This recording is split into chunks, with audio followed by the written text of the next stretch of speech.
Canada में नौजवान को नमाज पढ़ने से किसने रोका? वीडियो सामने आने पर हलचल मच गई, शदीद तनकीद। फिर क्या हुआ?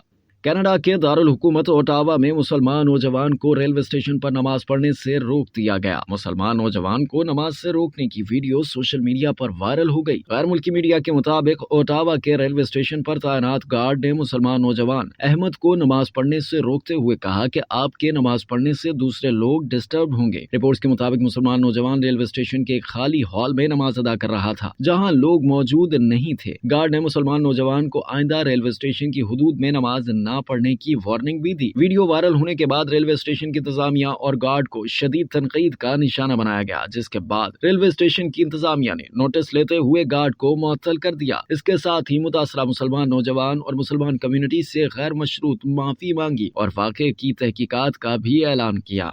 अब तक के लिए इतना ही। मजीद जानने के लिए सब्सक्राइब कीजिए डेली जंग यूट्यूब चैनल और लाइक कीजिए डेली जंग फेसबुक पेज।